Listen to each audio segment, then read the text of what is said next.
All right, let's come on to another issue. Now, I've changed Yuri Bezmenov's chart. I've said I've changed the media into media and the internet, because clearly the internet is a massively important part of people's lives now, and there are two major issues with it that I think are, or at least one of them has been used for demoralisation, and that's social media. People are living huge parts of their lives within social media, and I think you could probably draw an entire new chart just for the techniques being used within social media in order to demoralise people within social media. But let's come on to one of the main problems on the internet that I would say is stopping the truth getting out to people, and that is something that you all probably know and love. This is one of the biggest problems on the internet. Here we go. Google. Now, it looks so innocent, doesn't it? Google. We're all familiar with that. Now, why do I think Google is one of the biggest threats to getting the truth out? Well, let's just do a search. Let's search for Madeleine McCann and see what we get. We get the result from the Express newspaper, the Metro, the Daily Mail, the official Find Madeleine page, the Telegraph, the Express, the Mirror, Vanity Fair, the Guardian, the Daily Telegraph and the Daily Mail. Every single one of them mainstream sources. My Madeleine films have been watched by nearly 500,000 people, and in my opinion are far more accurate than anything that has appeared in the mainstream media. So why aren't my films on there? Now, people would say, well, yeah, but you've got to go further down the list. But here's the problem. 95% of all web traffic goes to sites on page 1 of Google. So 95% of people will never go past that first page. And this, in my opinion, is a form of soft censorship. Most people are still getting their information from corporate mainstream sources. And why isn't Google being investigated by the Monopolies Commission? That's a monopoly right there, is it not? 95%, I would say that's a monopoly on the service industry that provides information services on the internet. They get 95%.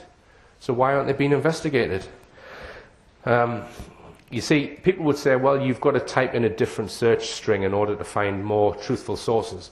Well, people in this room might know that, but 95% of people who just go on page 1 of Google, they don't realise they're being misled in the mainstream media. They don't realise there's anything more to the Madeleine McCann case, for example.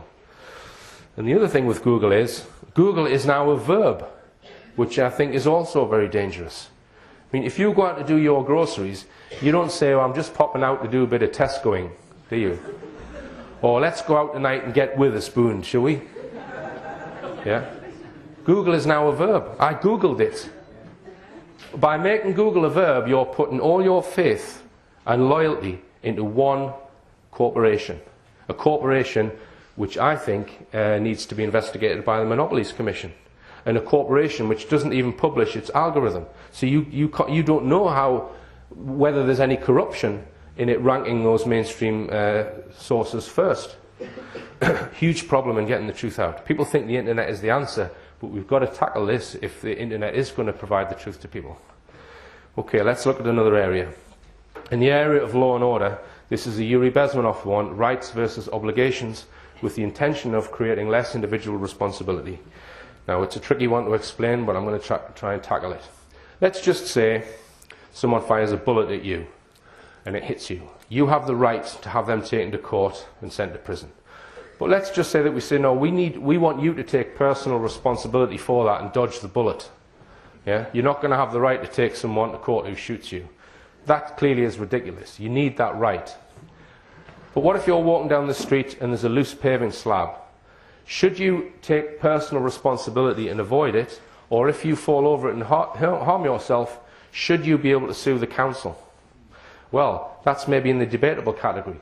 Let's go to the other end of the spectrum. If you set off from your house and it starts pissing down with rain and you get soaking wet because you forgot to wear your coat, can you sue the council for getting wet? Well, clearly you can't. You take individual responsibility for not getting wet and wear a coat, yeah? So what I'm saying is there are hundreds of things that we do every day which involve risk, which could harm us. And we could, if we wanted to, give people rights for all of those risks. So anything harmful that might happen to you, we could say, well, we're going to give you the right. You're going to be able to sue the government for this, that or the other. right? And what Yuri Bezmenov says is if you load people with rights, you give them too many rights, it completely screws up a society, because every little thing that happens negatively in your life, you're either taking someone to court, or you're taking a corporation to court, or you're taking the government or the council to court. And all people do is chase their tails in the court rather than take personal responsibility for their own lives and settle their differences without government involvement or without going to court, right? Now, we've all seen this. This is Merthyr High Street. Have you had an accident in the last 3 years? Well, I had diarrhea about 2 years ago. I didn't quite make it. Will you take it on a no-win, no-fee basis?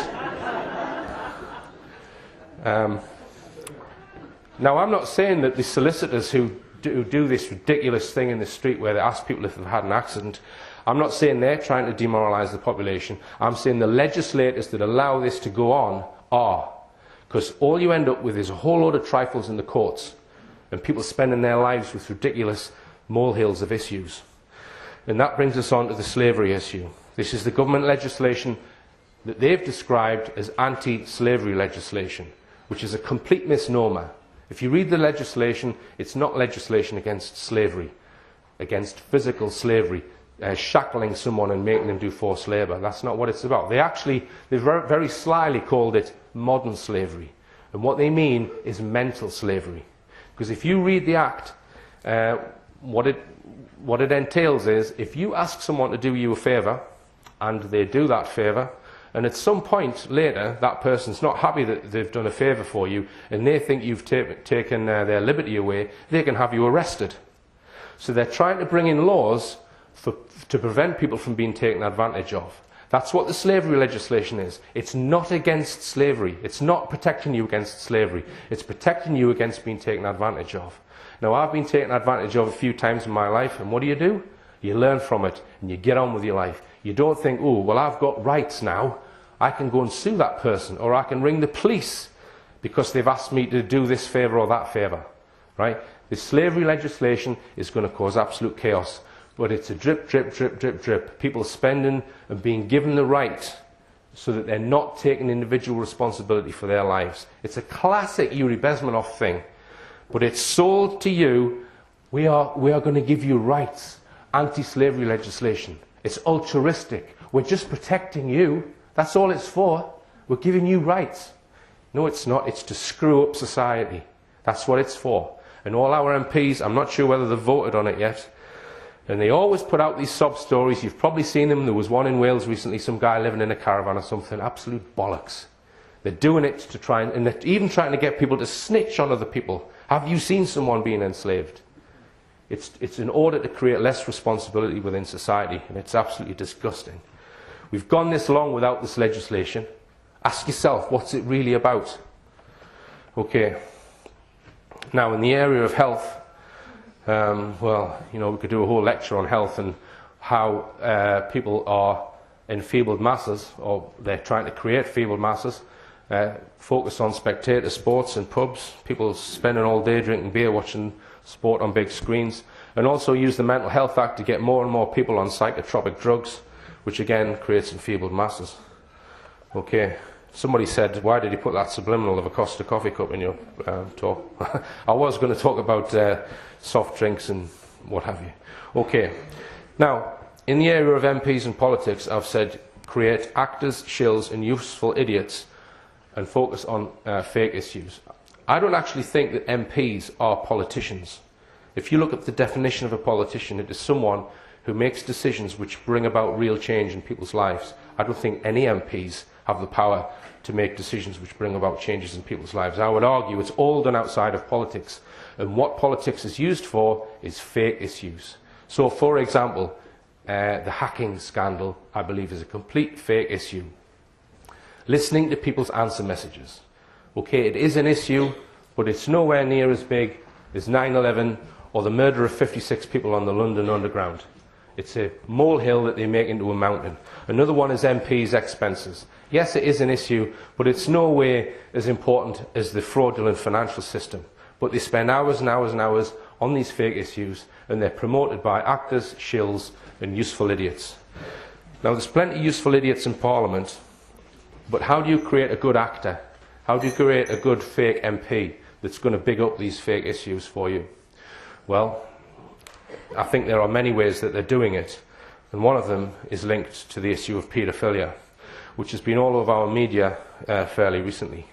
And I asked the question, why is paedophilia often linked to people of influence and politicians? Because I think the media completely get the cart before the horse on this issue. Now, I'm going to show you a clip of me talking to Bill Maloney about this issue. If you're sensitive to this kind of thing, it's not very pleasant listening, so I'll just put that warning for anyone who's sensitive to it. The intelligence agencies are the ones who are ultimately controlling some of these care homes and institutions. Absolutely. Because they have the power to prevent the police from doing a proper investigation, and B, make sure that things don't get into the media. Well, okay? and he suggests, and others have suggested, that they're used as blackmail traps Absolutely. For powerful people. That's what I was just going to say. Or money, yeah. or just snuff films and that kind of thing. Yes. So let's assume then that it does go right to the power at the top. Paedophilia can control world politics. Exactly. World politics. Now, let me give you an example, right? If you look at Haute de la Garenne, right? Mm-hmm. Jimmy Savile. Now, Haute de la Garenne, what they do. But first of all, I've got to tell you that Jimmy Savile was often present at cabinet meetings in Israel. He was asked to go out there and sit in on cabinet meetings, mm-hmm. Jimmy Savile. Mm-hmm. God knows why. But I'm just trying to get to because it's the crux. Do you know what I mean? Let's get you're a politician. You're a politician, right? Yeah, I understand. I'm Jimmy Savile. Yeah. I'll say, Rich, you want a kid? Yeah. Come over to Jersey. It's a pucker place that we've got some beautiful kids. You can do what you want. Yeah. Come on, it's going to cost you this, or it's going to cost you that, it's going to cost you a little favour. You go, all right, Jim, that's great. Yeah. You go over there, but you don't know when you're having sex with a child, or you're abusing a child, or you're torturing a child, or you're killing a child, whether you've got a baby there and you want to bite it to death. Yeah.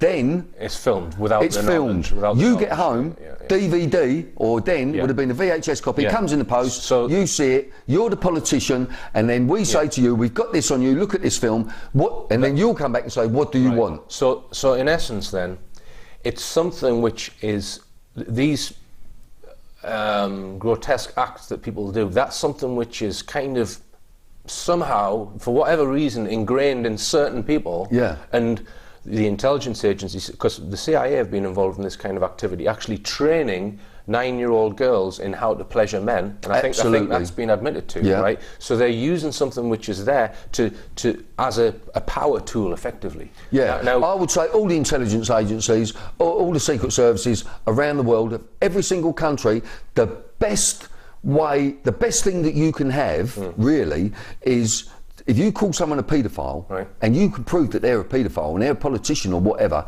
you have then got them by the short and curlies, and they will do whatever you want. All right, so this is what I mean by, I think they get the cart before the horse.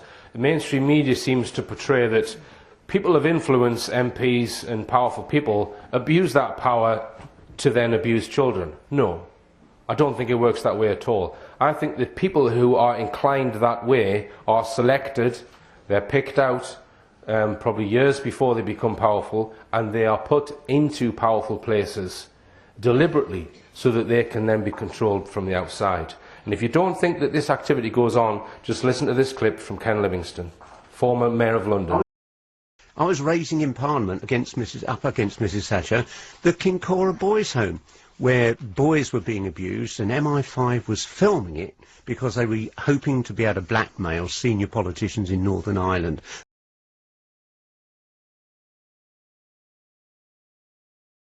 All right, so let's be clear what Ken Livingstone is saying there. He's saying that our government, i.e. MI5, go into children's homes, install hidden cameras, then allow men to come in and abuse the children and film it without anyone's knowledge, and then use that footage to then blackmail those people. Right? And that's been funded by your taxes, according to Ken Livingstone. Now, let's just look at this article. This was recently in the Daily Mirror. It says, double agent sensation, British spies recruited pedo IRA chief, spooks covered up sex abuse of girl 14 to blackmail terror boss. Spooks allegedly used pictures of an IRA leader abusing a girl of 14 to blackmail him into spying for them. Chief of Staff Joe Carhill was photographed by a covert unit in the 1970s. A security source said he was never prosecuted, and instead the pictures were used to turn him. He was a prized asset. So they're actually telling you in mainstream media that this is what they do. They secretly film someone doing a paedophilic act and then use that to recruit or blackmail the person. But it's okay because they're trying to prevent terrorism. Now, what judge made the decision that that man should not be prosecuted and that girl should not get justice because they're supposedly trying to prevent terrorism? Would they do the same thing to prevent a bank robbery or something more minor? Who is actually residing over these decisions? Nobody. It's just someone at MI5. So it's pretty disgusting in my opinion, and they're actually trying to justify this practice in this news article. It goes on. A source revealed that Carhill, who died in 2004, and this is something which I've noticed crops up again and again, you only hear about these paedophiles when people have died, and I'm going to come on to that, was being followed by a covert unit as he drove around Belfast when the pictures were taken. They apparently showed the paramilitary, then in his 50s, abusing a 14-year-old girl who was later identified. Now, I don't actually believe this little piece of the story. It's saying that he's driving around a car in the busy city of Belfast, abusing the girl in the car. Is it not more likely that the photographs were taken in an establishment similar to the one described by Ken Livingstone? I think it's probably more likely, but they're trying to justify the practice. The point there about the fact that we've only heard about this when he's dead, just think about it. If the intelligence agencies are blackmailing someone or recruit someone who they've got film of that they blackmail with, right? Would that person ever hold their hand up and say, "I'm a paedophile, MI5 have got me on film"? They would never do that, would they? Would MI5 ever admit it while that person's alive? Well, I don't think they ever would. Because if they exposed, let's say, Jimmy Savile for being a paedophile while he was alive, Savile would just stand up and say, "Well, no, they've been blackmailing me." They would blow the whistle on the intelligence agencies. And that, I think, is why we only find out about these cases when the person is dead. So Cyril Smith is another example. So I ask the question, how many of the current cabinets are being controlled using this method? I don't think anyone has the answer to that. But I do think that a lot of the stuff that's coming out in mainstream media about Scotland Yard investigations into historic child abuse, you've only got to look at Operation Grange in the Madeleine McCann case to realise that MI5 can manipulate Scotland Yard to run complete fake investigations as psychological operations. That's what the Madeleine McCann Operation Grange was. It was not an attempt to find Madeleine. So these historic child abuse investigations, I would take them with a pinch of salt. And the question I ask is, how many of these guys are being controlled using that method? Because I think that's the big question with regards to this paedophilia issue. Okay, now let's come back to the question that I asked at the beginning, which was, were the McCanns known to the intelligence agencies before the 2007 holiday? Here is some circumstantial evidence. Right, this is an official police document from Suffolk Constabulary, and it explains what the CATS system is. The CATS Child Abuse IT database is a case administration and tracking system. It allows for the effective supervision and management of all police child abuse investigations and referrals, including data checks, strategy meeting records, medical examinations, DVD interviews, police protection issues, joint investigation details, supervisor reviews, initial case conferences, and review conferences. The CATS database remains the only child abuse database recommended by the Association of Police Chief Officers. Now, so that's what the CATS system is. It's a child abuse database. This is two documents from the Portuguese police files, because when the Portuguese police were investigating the McCanns, they requested that the British authorities do background checks on Kate McCann and Jerry McCann. So this is the background check that was sent. You can find it in the Portuguese police files. And they both contain this paragraph. It's in Portuguese. This is the translation, which I'm going to read verbatim. It's a little bit convoluted, but I'm going to read it anyway. It says, a search of the local section of the child abuse shows a registration number 19309 in the CATS system. A consultation with the DC SOAN from the department in question confirms that this is just a file reference, but as a complement to Operation Task System for the purpose of reference if any investigation should be necessary by the department. No work has been done on the basis of this file. Okay, so we can say that there is an entry against the McCanns in the CATS child abuse register, but there's no information against that number. So there's huge argument, if you go on the internet, about what this really means. Some people say, well, the entry must have been deleted and that's been suppressed. Other people say, well, you can't make any conclusion because it's just a number, so it actually means nothing. All right? But there is an entry against the McCanns. Okay, the second piece of circumstantial evidence comes from statements made by the Gaspers. This was friends of the McCanns who were on holiday with them previous to their holiday in Praia da Luz, and they came forward after they heard about the Madeleine story, and the wife actually gave statements of a conversation she'd overheard between David Payne and Jerry McCann. David Payne was asking Jerry McCann a question about she thought it was pertaining to Madeleine and it was in a sexual context. And that statement is in the film, in the first film. Okay, now here's the third piece of circumstantial evidence. This is an email that I received after I put the first Madeleine films out. It says, I live in the Algarve. I have a good friend, Portuguese, who lives next door to a policeman in the GNR who were the police force who attended the Ocean Club on the night of the event. The policeman was one of those who was there. Shortly after the event, my friend told me that the policeman had told him he could not understand why the GNR had only got there 45 minutes, if I recall correctly, after the panic started, but that Interpol had been there within 15 minutes and had gone by the time the GNR arrived. Now, I don't know if this statement is true, but if it is, it's very interesting, because Interpol are the police intelligence sharing service between different countries. And if Interpol are involved, it probably means British authorities are involved. And Interpol are there before the local police. Now, Interpol in Portugal is 2 hours drive north of Praia da Luz. It's in Lisbon.